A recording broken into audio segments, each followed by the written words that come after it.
Welcome back everyone. I hope you're all excellent. In today's video, I want to show you how to create a power amp simulation with your Axe-FX3 or FM3 because if you're like me and you love old rack preamps like the 88 MP-1 that I'm plugged into at the moment, you probably like looking at them more than you actually like the process of connecting a power amp and a cabinet and miking them and finding the right place and time where you can actually really crank them up and open them up to pull some tones from them. You might want to actually use these old things in a direct recording scenario. But if you just take your 88 MP-1 like I have at the moment and you just plug it straight into something like Pro Tools with no post-processing, you get the world's not best guitar tone ever. Revenge of the Killer Bees, right? Well, one thing we could do with the Axe-FX3 or the FM3 is load up a cabinet simulation. That's kind of part of the way there. If I just throw in one of my go-to cabs, this is an IR that I made of my Marshall cabinet with vintage 30s. It solves that kind of can of bees thing. It just doesn't feel very inspiring to play.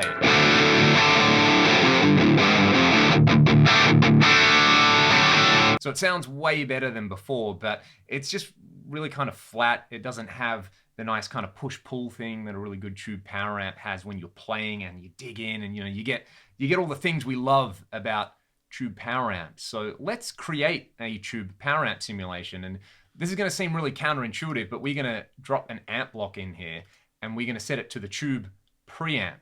I know I said we were creating a power amp, right? Well, the tube preamp in the Axe-FX3 is basically just a really flat, neutral sounding preamp. I find you kind of have to crank the level control up on it to about 6 dB at the stock settings to basically get unity. This is what it sounds like so far.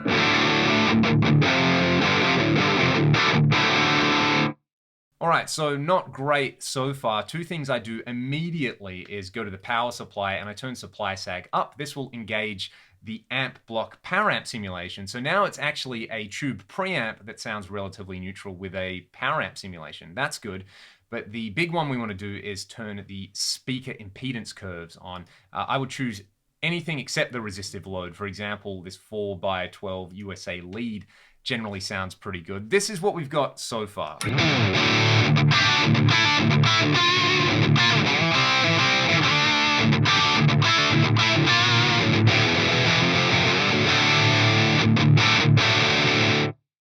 So there's way more low-end rumble. It immediately feels a bit better to play. It feels a bit more like an amp, but we're not quite there yet because one great thing about the Fractal Audio products is we have access to all of these advanced parameters like the cathode follower and the input and output EQ and parameters around the power amp and the preamp and the power supply. And we can load 2 amp blocks. So what we're going to do is let's load up another amp block down here.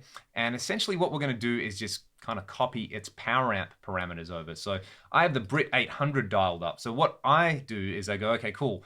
I'm going to look at the power amp, the power supply, the dynamics, and the speaker tab. I'm going to copy all of these parameters over to the tube pre-block. For example, let's start with the power amp. You can see this is using EL34s, and there are a bunch of power tube settings here. This is on the Brit 800. When we look at the equivalent on the tube pre, they're not set the same. So this is kind of not the most fun thing to do, but believe me, it's worth it. Sit there and just kind of manually copy these values over. So 0.6 and 41%. You can do 2 at a time if you really want to get there.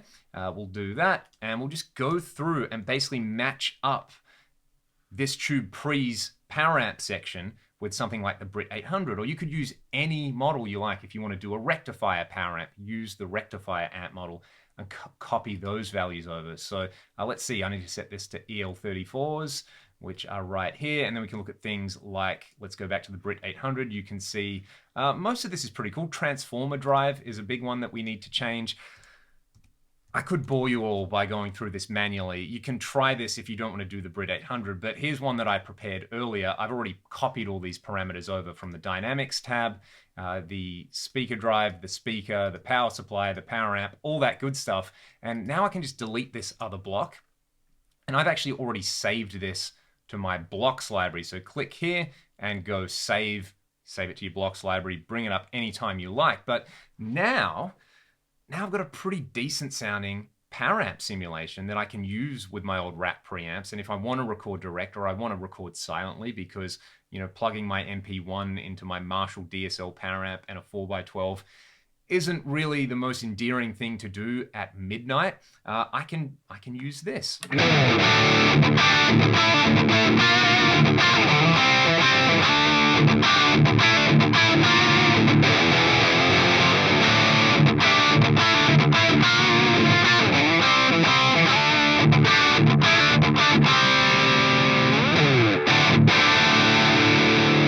And it just feels so much better than just simply loading a cab sim, having that extra color and all the dynamic properties that come from a true power amp simulation really makes this a joy to play.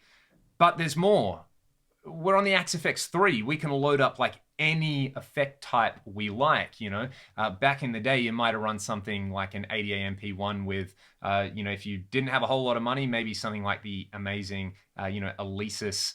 What do they have? The microverb and the quad reverb. Really, really classic units or a Rocktron IntelliFX. If you had the big money, you would use, I don't know, a TC2290 and an Eventide H3000. So let's add a reverb block in here because hall reverb for kind of 80s tones, it's pretty fun. The large deep hall is one of my favorites. Check this out.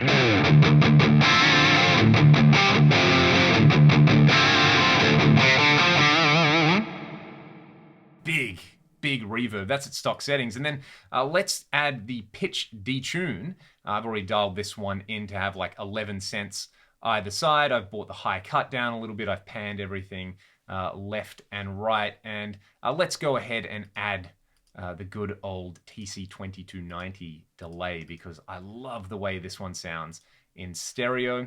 We'll go 2290 with modulation. I'll just set the delay time to be a simple quarter note. Because I'm running it in parallel as well, I need to set the mix to 100%. I'll compensate by bringing the level down. And now I've got this big, thick kind of, EVH-inspired detune with delay and reverb.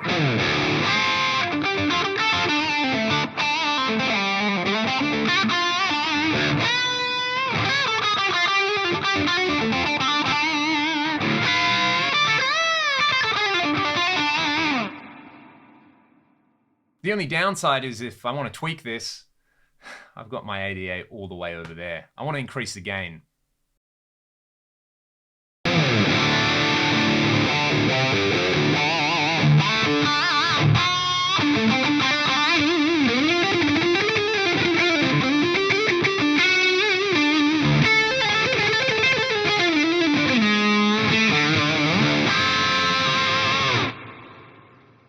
That's a wonderful thing. It's a little bit inconvenient to walk all the way over there. I guess if I was clever, I wouldn't have my Axe-FX racked on my desk here and my preamp all the way over there, but that's not the point of the video. The point of the video was hopefully I've shown you guys how you can approach building your own custom power amp simulation using your Axe-FX 3 or FM3. If you just want to grab this, I'm going to share this preset on AxeChange so you can download it, fire it up with either a factory cab or my user cab, which is also available on AxeChange, and you can dust off all your old rack preamps, or maybe you're using something like a modern preamp pedal and you just want to hear it direct. You could do that as well, but I'm a big fan of the old 80s rack preamps.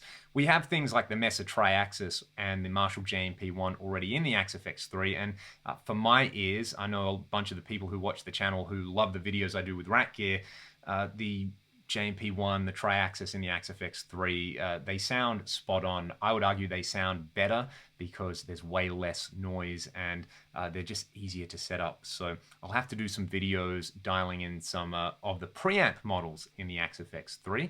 But until I do that, thanks so much for watching the video. I'll see you all next time. Stay excellent.